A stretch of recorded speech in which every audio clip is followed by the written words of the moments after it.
Hello everyone, I'm Derek Asklar and I'm going to give you a hardcore review of the Q40 metal detector. Now the manual is very easy to get through. It's well illustrated, shows you how to assemble it, the functionality of the machine, where the buttons are located at. You know, it even shows you in here how to pinpoint with it, how to ground balance the machine. It's a real easy read, you'll get through it in no time.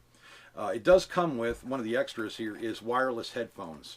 They have their own case and USB charger. You charge these babies up and pretty much, have the volume control and everything else on them. These are actually pretty high quality. And, the nice thing about it, at the end of the day, you don't have to just throw them in the truck. You put them in your case, and that way they don't get damaged at all. The Quest is a 13 kilohertz VLF induction balance metal detector. It has a built-in LiPo battery in the back of this, so you can charge up the machine. It'll last 20 hours with the wireless headphones and 30 hours without them. Now, if you don't want to use the headphones, it does have a built-in speaker in the back here, and it does sound really good. You'll hear it out here in a minute. The machine, the Q40, is water resistant, not waterproof, so it can handle like a rainstorm or something like that, no problem, but you wouldn't want to submerge it in water because it's not waterproof. It weighs 3 pounds, under 3 pounds actually, and it's 26.5 inches long when it's folded up like this. Now you can extend this out to 56.5 inches long. It's good for like a 6'3", 6'4" man. Or you can shorten it up, like if you have kids, grandkids, whatever, and you want them to try metal detecting, you can shorten it up for their arm length, but you can also adjust this handle, just loosen up the screws and move it from the quick cam right here to the arm cuff. It fits them better, it's comfortable, they'll enjoy themselves a lot more with it with all that control. Now I took the Q40 out here to my test garden. We're going to do 3 tests that actually show the performance of the machine. That's important. Anytime you're buying a machine, you want to know what it'll do or what the capabilities are. Now I only spent 4 hours with the machine, but the performance level is pretty high. First test we did was a dime test. Now we buried a dime at 7 inches, 8 inches, and 9 inches. The 9-inch dime is pretty deep for most VLF detectors in this class. And we're just going to show you that right now. So let's go out here and check it out. So we're going to do the 7-inch dime, then the 8-inch dime, and then the 9-inch dime. So here we go.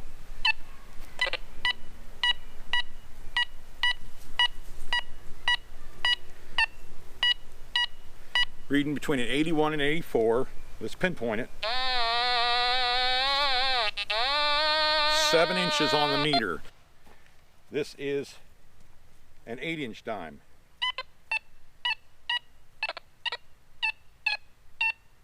81, 8 inches, almost 9. It's jumping between 8 and 9. So it's very accurate. Now this is a 9-inch dime. This is very hard for VLF detectors, most of them, to do. But check this out.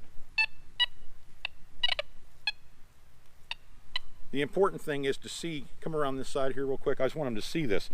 It's putting off a high pitch, but it's reading up on the screen right here. Don't get too close because the camera will interfere with it.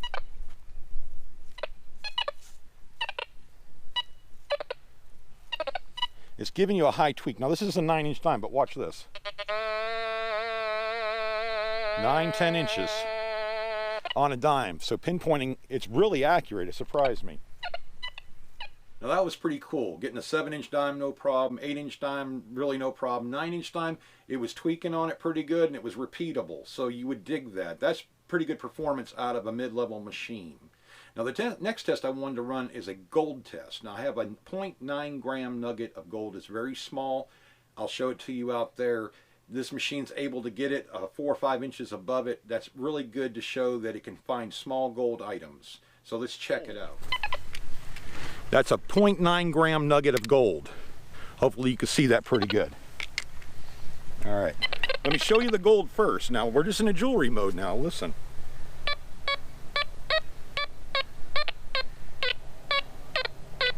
.52 to 54 on the VDI number. Now I'm gonna lift the coil off the ground. Now we're right on it.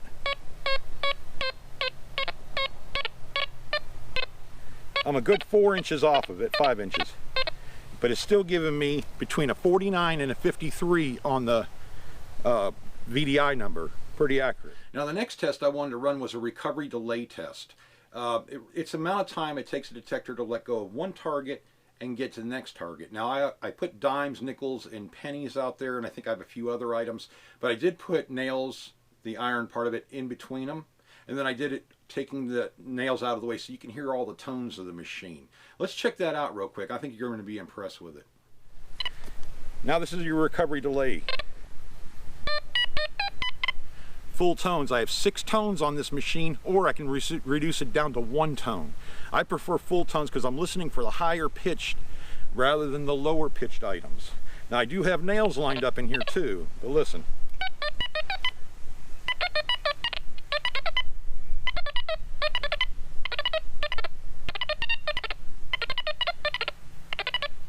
That's really fast. Let me pull these nails out of here real quick. I'm gonna put some other stuff in here. I'm gonna throw those iron nails right there. I'm gonna bring the gold in, and I got a shotgun shell to go here at the end. Now let's see what it does now. We have 1, 2, 3, 4, 5, 6, 7 targets.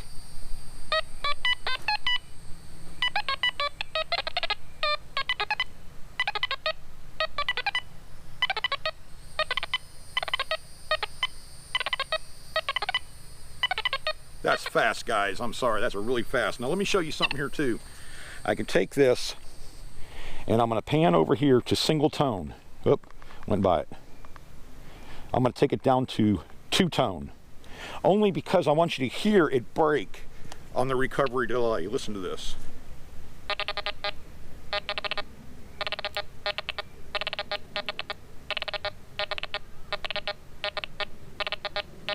Iron discrimination.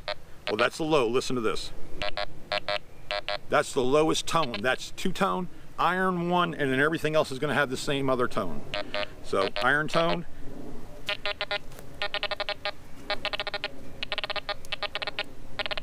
That's important to know that the machine is hitting on that. Even though it's only in 2 tone, you can adjust that and you can actually make the machine performance better by using multiple tones and making some adjustments on your. So the Quest 40 perform well.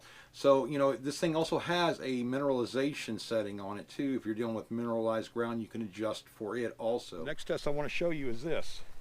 This is a rock from Culpeper. This is a hot rock. Now these really mess with metal detectors a lot of times. Let's see if we can get a signal on it first.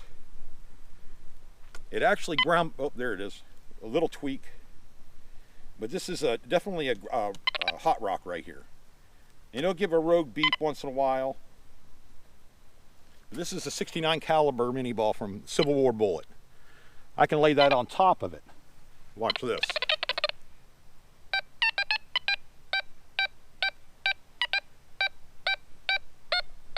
I'm coming off of it.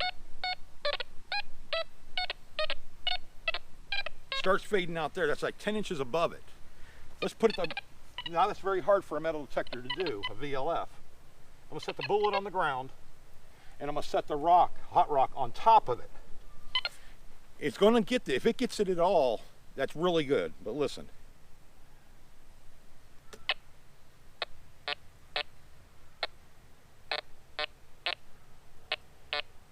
It's getting an iron tone, but it's going through that rock. When you move the bullet, got the bullet in my hand. Nothing. Put the bullet back down on top of the rock, put the rock on top of it, the hot rock.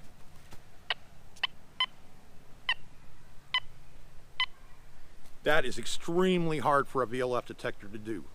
So that's a good test right there to see what the performance is of this machine. We'll show you more of these functions in later videos.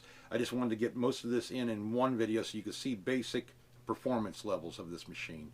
So thanks for watching. If you like the Quest 40 or the Quest 20 or the Quest Pro, you can check them out at SeriousDetecting.com. And thank you for watching my hardcore review. Have a good night.